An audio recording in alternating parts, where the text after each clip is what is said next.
नाज़रीन अस्सलामु अलैकुम। इक़रा न्यूज़ में आरिफ कासमी आपका खैर मक़दम करता है। पहले आज की हेडलाइंस मुलाहिज़ा फरमाइए।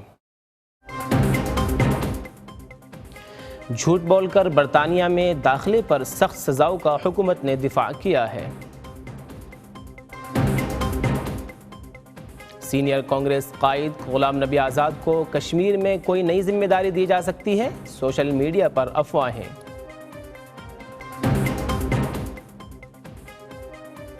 ईरानी न्यूक्लियर डील में अरब ममालिक को शामिल किया जाना चाहिए, सऊदी अरब का मुतालबा।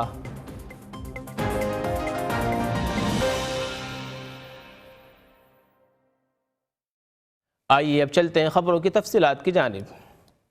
बरतानिया आने वाले ऐसे अफराद के लिए जिन्होंने अपने सफ़र की हालिया तफसीलात से मुताल्लिक़ झूठ बोला हो, उनके लिए 10 साल की क़ैद की सज़ा का हुकूमत ने दिफा किया है। ट्रांसपोर्ट सेक्रेटरी ग्रांट शेप्स ने कहा है कि ऐसे जुर्म के लिए बरतानवी आवाम सख्त कार्रवाई की उम्मीद रखते हैं। बड़ी सज़ा से जुर्म की संजीदगी का अंदाज़ा होता है। इस सज़ा पर सुप्रीम कोर्ट जज लॉर्ड सम्शन ने तनकीद की थी और कहा था कि इससे कम सज़ा तो जिनसी जराइम का इर्तिकाब करने वालों के लिए है। मुस्लिम काउंसिल ऑफ ब्रिटेन ने श्रीलंका में कोरोना से मरने वाले मुसलमानों की मैयतों को जबरन जलाने के खिलाफ अक़वाम मुत्तहिदा में शिकायत दर्ज कराई है।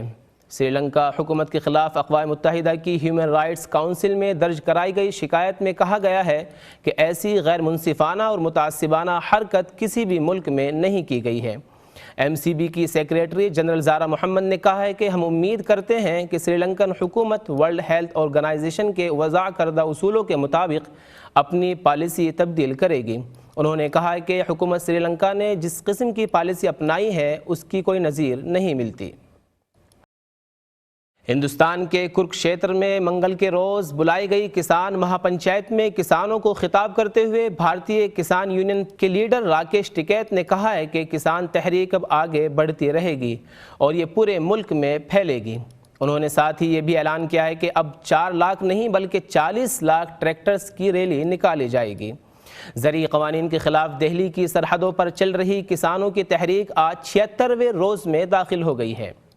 दिल्ली की कुछ सरहदों के बंद होने के पेश नज़र दिल्ली पुलिस की जानिब से सफरी हिदायत जारी की गई हैं। इन रास्तों पर जाने वाले मुसाफिरों से मुतबादिल रास्ता इख्तियार करने को कहा गया है।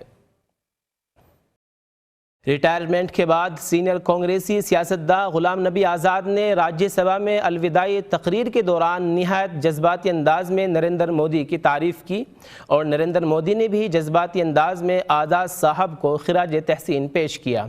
जब आप मुख्यमंत्री थे, मैं भी एक राज्य का मुख्यमंत्री के नाते काम करता था, हमारी बहुत गहरी निकटता रही उस कार्यकाल में।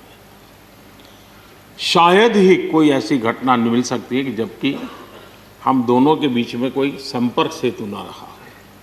एक बार गुजरात के यात्री, क्योंकि जम्मू कश्मीर में जाने वाले टूरिस्ट में गुजरात बहुत बड़ा नंबर रहता है, और टेररिस्टों ने पर हमला कर दिया। करीब 8 लोग शायद मारे गए। सबसे पहले गुलाम नबी जी का मुझे फ़ोन आया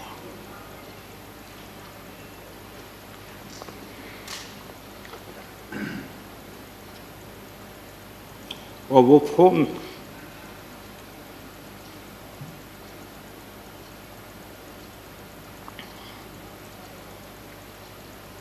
सिर्फ सूचना देने का नहीं था,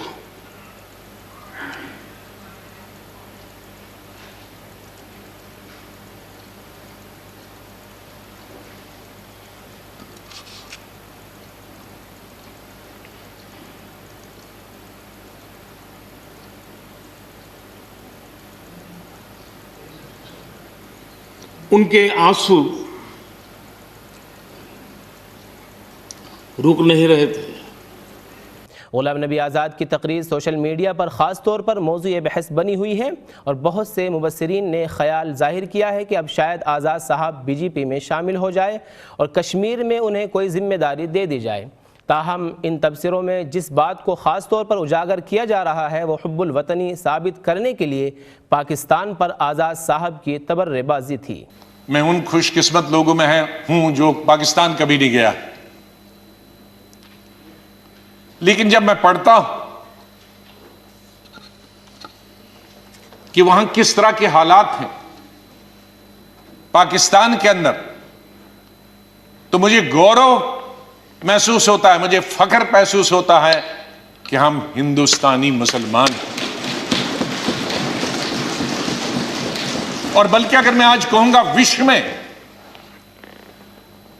किसी मुसलमान को अगर गौरव होना चाहिए, वो हिंदुस्तान के मुसलमान को गौरव होना चाहिए। सऊदी हुकूमत ने कहा है कि इलाके के दीगर ममालिक को ईरानी न्यूक्लियर बातचीत का हिस्सा होना चाहिए और मुतालबा किया है कि बैनुल-अक़वामी बिरादरी को ईरानी जारहियत का मुकाबला करना चाहिए। शाह सलमान के साथ मंगल के रोज़ काबीना की एक वर्चुअल मीटिंग के बाद जारी किए गए एक तवील बयान में कहा गया है कि काबीना ने बैनुल-अक़वामी बिरादरी से इस मांग की तजदीद की है कि वो अरब रियासतों में सलामती और इस्तिहकाम के लिए ख़तरा पैदा करने समेत ईरानी हुकूमत की जारहियत के तईं अपनी जिम्मेदारियाँ पूरी करें। बयान में यमन के होती कबीले की मजम्मत की गई है और सऊदी अरब की सलामती पर अमरीकी मौक़िफ़ का खैर मकदम किया गया है। अलबत्ता यमन में जारी जंग में सऊदी अरब को हथियारों की मदद रोकने के अमरीकी फ़ैसले पर खामोशी इख्तियार की गई है। ईरानी सदर हसन रूहानी ने अमेरिका के साथ दरपेश जौहरी मुआहदे की वापसी के लिए पहला कदम किसकी जानिब से उठाए जाने की बहस के बारे में बात करते हुए कहा कि इस मुआहदे से अलहदगी इख्तियार करने वाले फ़रीक हम नहीं, लिहाजा हम पहला कदम क्यों उठाए। वह इनक़िलाब ईरान की 42वीं सालाना याद के मौके पर तेहरान में मुतअय्यन सुफ़रा के साथ एक मीटिंग से खिताब कर रहे थे।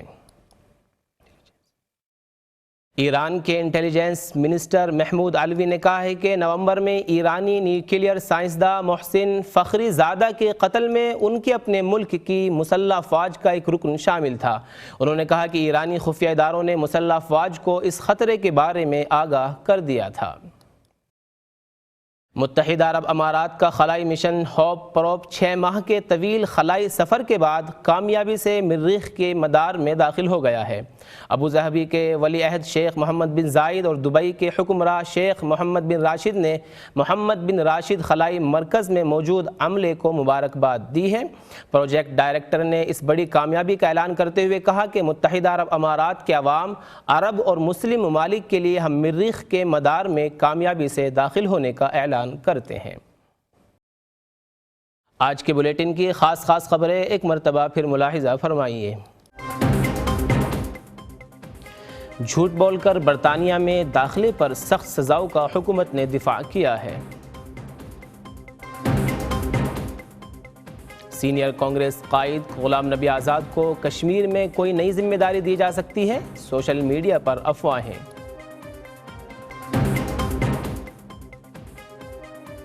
ईरानी न्यूक्लियर डील में अरब ममालिक को शामिल किया जाना चाहिए, सऊदी अरब का मुतालबा।